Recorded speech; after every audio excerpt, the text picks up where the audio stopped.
Hi guys, how are you? I hope you're all doing well. So today I'm doing an update on my video that I made approximately 2 months ago. It was about I unboxed a package from Jackson's which included the new released Michael Harding watercolor paints, and in this video I wanted to make like an update on how the palette has been setting and stuff. So today basically we're going to cover some basic stuff including how they re-wet, and we're also going to talk about how the pigments lay after drying in a pan, because most of you, I know that you let the pigments set in the pans before using them. And if you haven't checked my first video and wanted to know like basic stuff regarding the paints, I highly recommend you do so. I will leave a link in the description below. Also, I'll put a tag somewhere so that you can click it and you can see, like, for example, how they my first impression and how they like lift off the paper and how intense they are from the tube. But in this video we're mainly going to cover some of the basic rewatability of the paints after they have set for about 2 months and how easy they are, and we're also going to do some basic mixing of the colors. So I hope you like this video, and let's get into the content. So I wanted to show you guys a close-up of the paints so that I can show you how they have settled.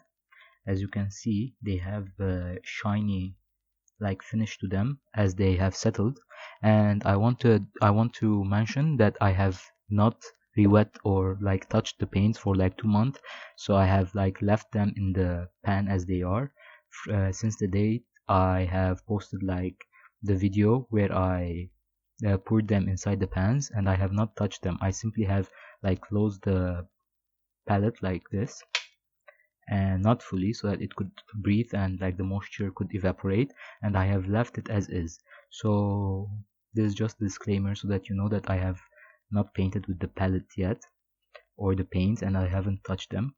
I just have poked from time to time so that I see if there is any mold and stuff. And I want to say that there wasn't any mold formation, which some of you people might be like, especially in humid areas, might be like scared from happening. And I would like to say that in the first for the first 15 days or so, they were really runny, uh, in a way like it would be like a little scary to take them with you, because some of the paints were more like runnier than others. But after like 15 days, even a bit less, I would like recommend you take them with you. So that's that. So I wanted to show you how like the paints behave when I poke them. So I'm using just the tip of the brush and I'm gently like dabbing and I'm poking them. So this is the Quin Coral.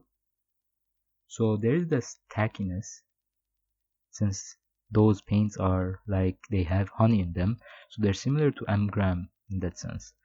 The Scarlet Lake, see, they're a little bit tacky still, like even after 2 months without touching them. Like as I'm doing the tapping, I can see that it's the brush and is leaving a mark, as you can see here. This is the Orange Sunset, also similar. If I like press a bit hard, it would stick to my end of the brush, so I'm just gently like tapping it. This is the Quin Gold, similar effect. Since I know not all pigments and paints like settle similarly, so some might be like runnier, as it was the case when I was pouring them, so I wanted to see how they settled. So till now all of them are fairly similar. Um, this is this is the most like sticky out of them all. This is the yellow Benzimidazolone. This is the most green, similar to this yellow. We have the aqua green. Oh, this is really sticky. This actually like came out on like the end of the brush looks like a bit too tacky, and this is the like wettest in a way till now. And then we have the cobalt,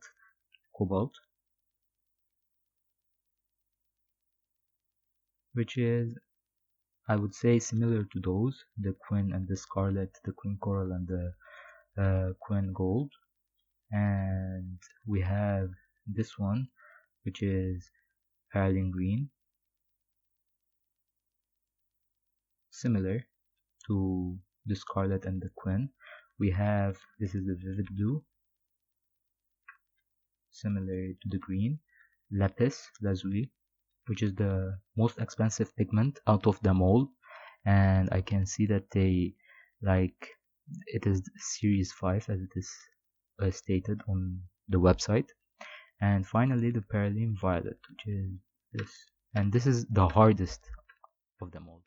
So for part 2, guys, I wanted to show you how these paints re-wet and how they work as you wet them. But I have to say that ideally, before you paint, you should like put a drop of water in each pan so that it would like make the paints softer, especially if you have left them out for quite some time. And this is more like common in more harder pigments, for example those that do not contain honey, unlike this one, which they harden into rocky consistency. Those are not the same, since these contain more honey, or actually they contain honey like amgram and sennelier. So whenever you let them dry, they actually dry in like they have like a shiny finish, as you can see in the video, and they also are tacky to the touch, unlike amgrams and schminke, which are more they have more of a velvety finish when they're settled and dry, and they are not tacky.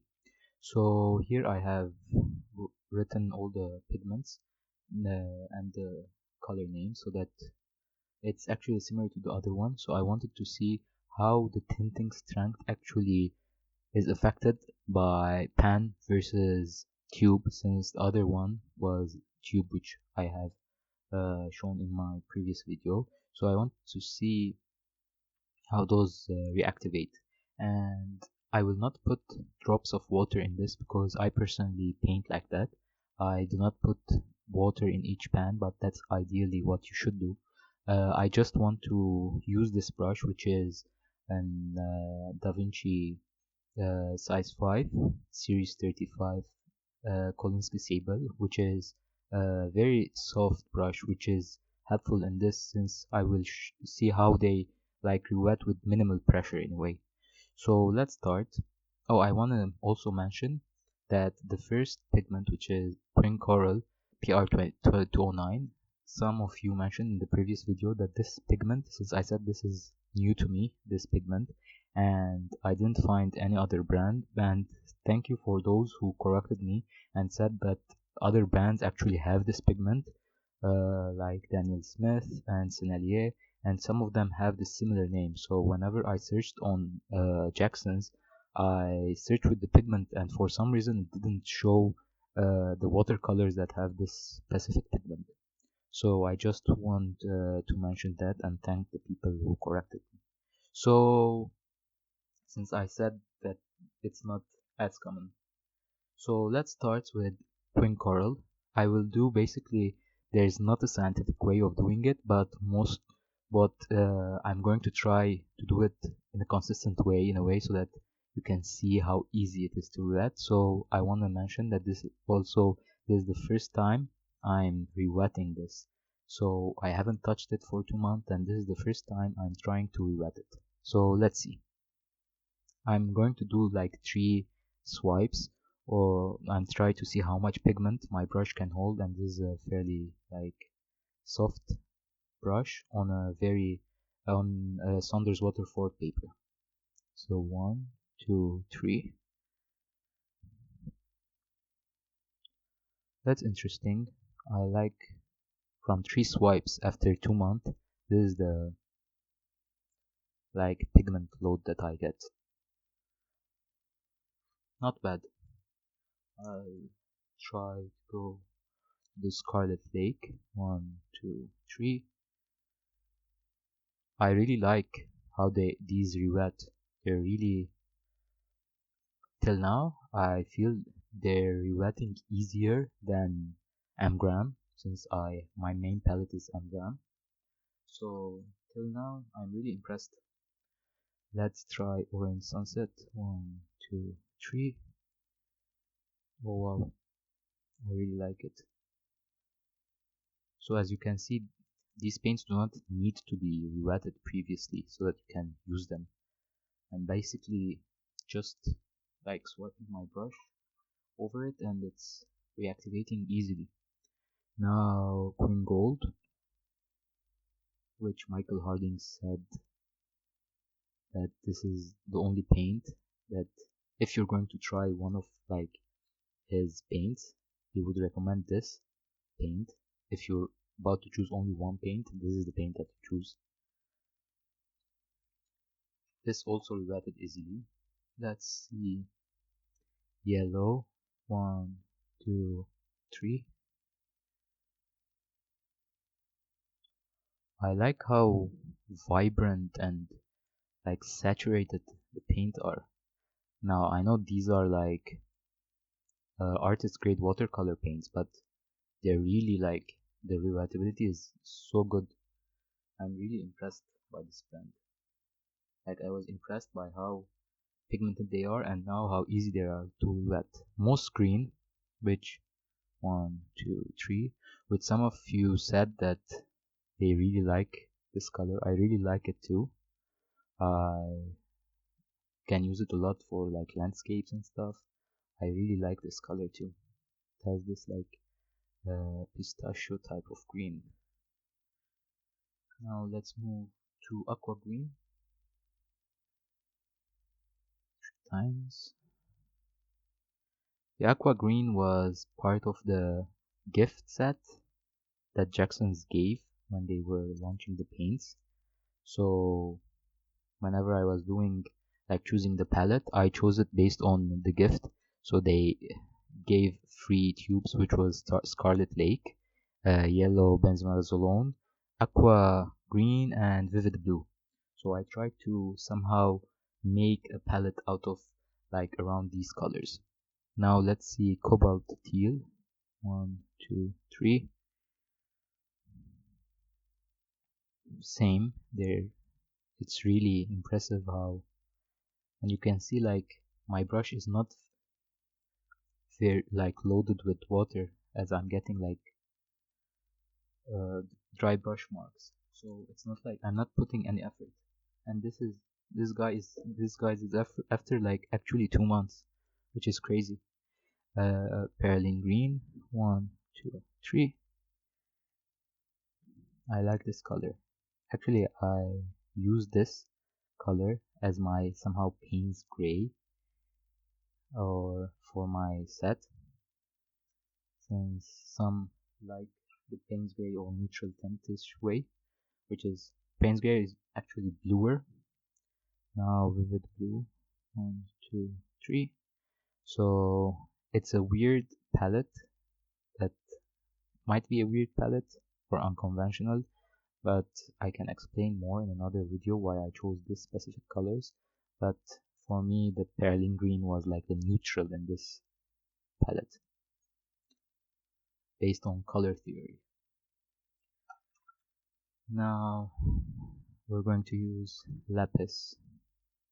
I misspelled it, I have placed a P. So I want to mention that Lapis, as I said, that it was 3. It was like the most expensive pigment. It's kinda hard to rewet. It's not like hard to wet, it's more its tinting strength is not so strong, so even out of the tube you won't get this like ultramarine, like as some said even in the comments. Also I thank them that they said that they're similar. So this was like similar to the ultramarine, and ultramarine was actually the more modern pigment type, since lapis was the ancient or the old paint, and they tried to find a chemical substitute for it as other paints. So this is not that tinting, and it's not like the rewettability problem, it's more of a problem with the pigment itself, which kind of like it's kind of sad, but that's what I would expect from lapis. And finally, Paradigm Violet, 1, 2, 3. It's also rewets really easily.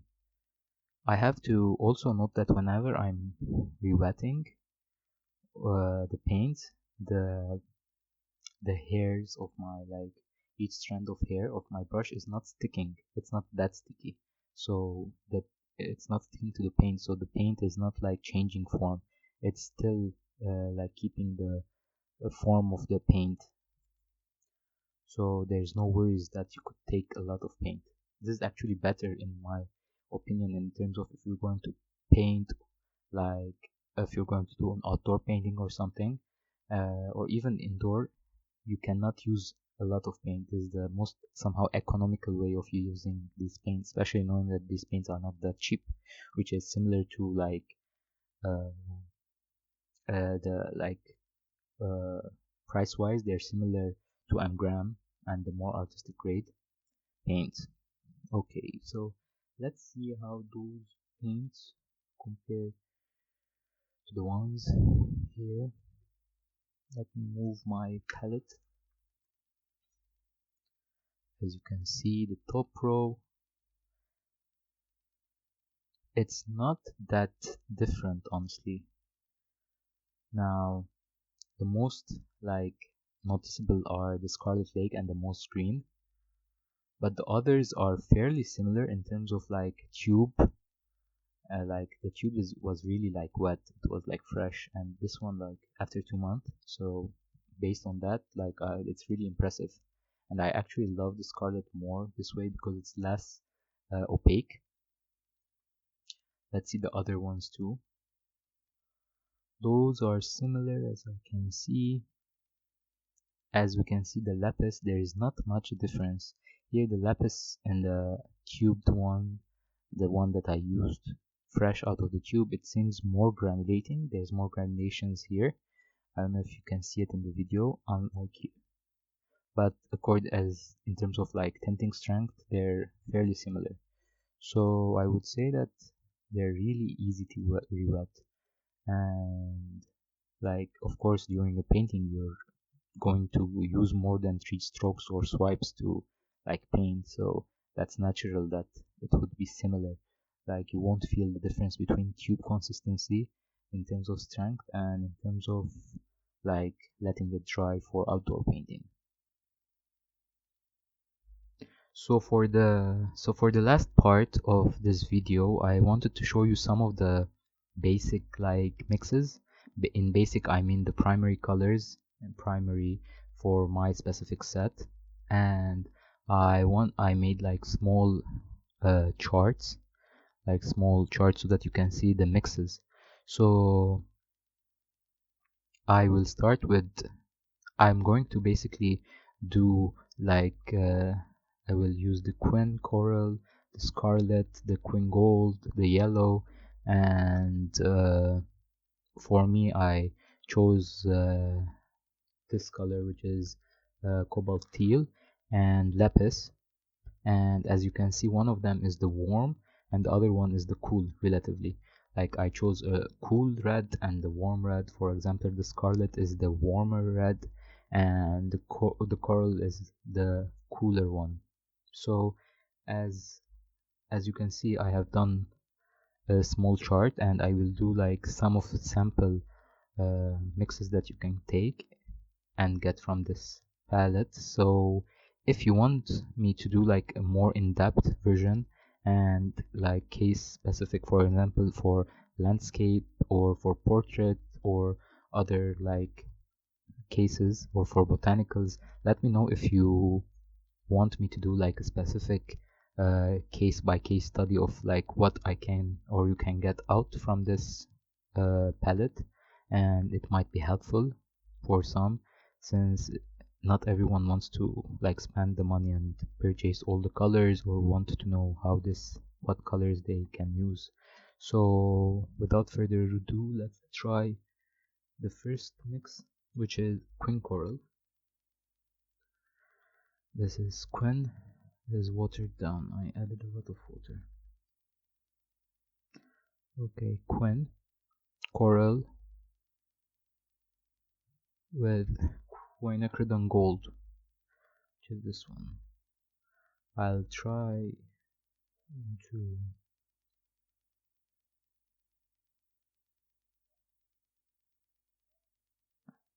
as you can see, you can get a nice orange, a bright orange, since the Quin Gold is like a warm yellow and this one is more of a cool one, so you can get like a really vibrant orange. Now it's not the most vibrant that you can get, since the most vibrant is you will get like the most punchy is from the scarlet and the yellow, so Benzimidazolone, and we will see that after a while. So now I'm going fast through this. I'll go fast because it would take a lot of time. That's why I'm asking if you would like to see something more in depth. Please leave it down in the comment section below. It would be helpful so that I can help you decide which paints to choose. As you can see, this is more of a yellowish instead of a bluish orange.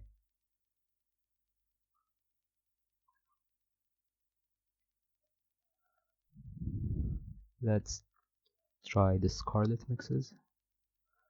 The Scarlet. Oh, I forgot to. Should have painted here.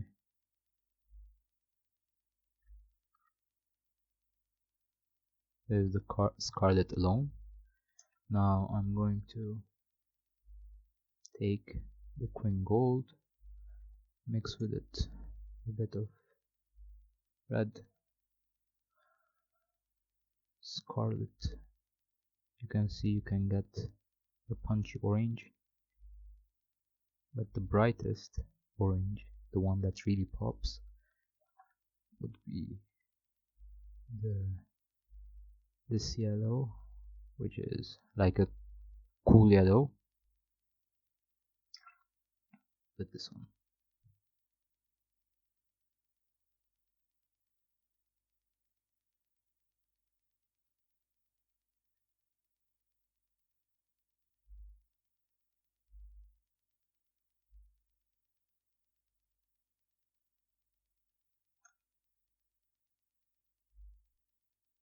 Now let's set this side so that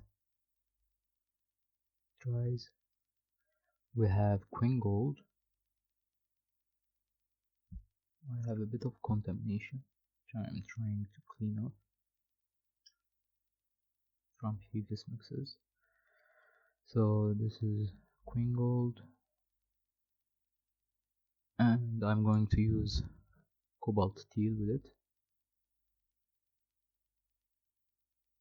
This Cobalt Teal, and I'm trying to mix them on the paper so that you can see. This interesting green you can get. Also can be really useful for like greenery and stuff. And let's try Quin Gold with Lapis. And Lapis is, as I said, not that tinting, so I should use it sparingly. I substitute to like ultramarine or a warm blue, so I can do a more in-depth like color theory video if you guys would like that, like which one would give the warmest yellow, the punchiest, the punchiest orange, punchiest green. So yeah, Now we're going to try the yellow. It's kind of opaque. So yellow with cobalt teal is expected to be like a bright green, like very bright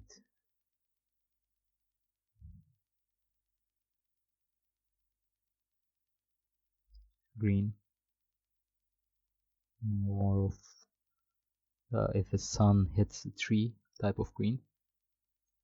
And finally yellow with lapis, which is more of a muted one, but still vibrant green in a way.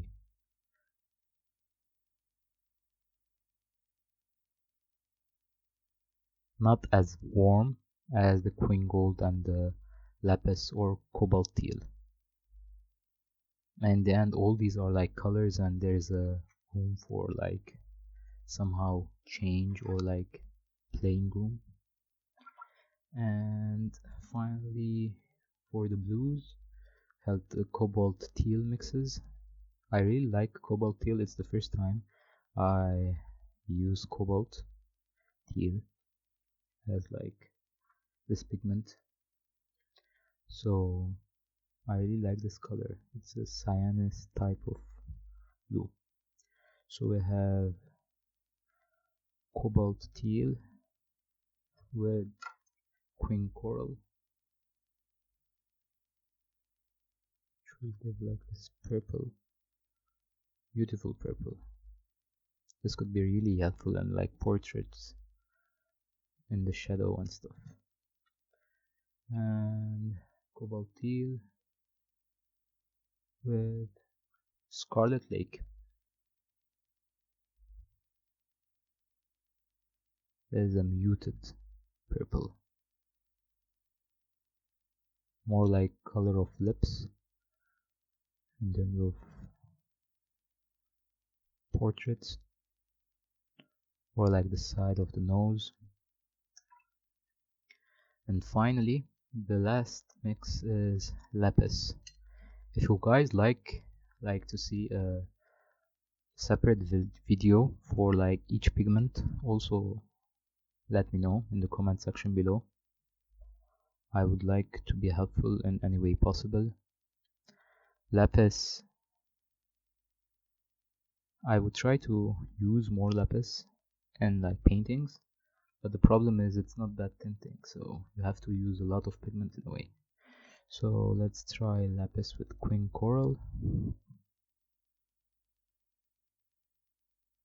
See, this is me trying to dig in the paint as much. This is like the darkest you can get with this pigment or paint. With Queen Coral.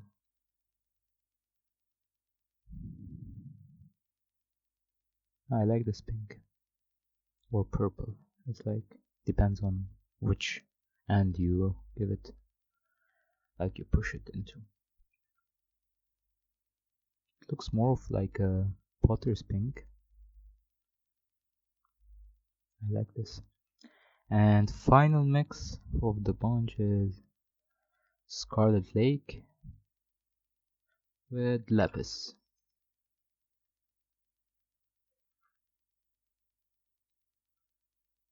There's a muted purplish, like a Bordeaux color.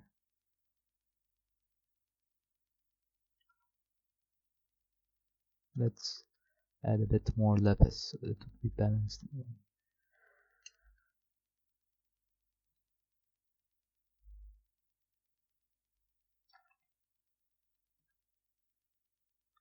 So guys, those are like the paints and the mixes, like the mixes that you can get with the primary colors in this set. As you can see, you can get different range of colors,